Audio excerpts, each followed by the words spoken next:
Clave de Fondo se va hoy a la centralidad de la poesía española contemporánea.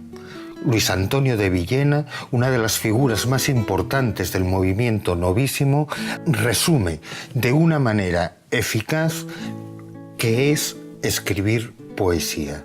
Hablamos con él de Ángel González, hablamos de la poesía novísima, hablamos de la contemporaneidad de ahora, llegamos incluso a hablar del último premio Nobel de Literatura. Con nosotros, esta noche, un gran poeta, Luis Antonio de Villena, en Clave de Fondo.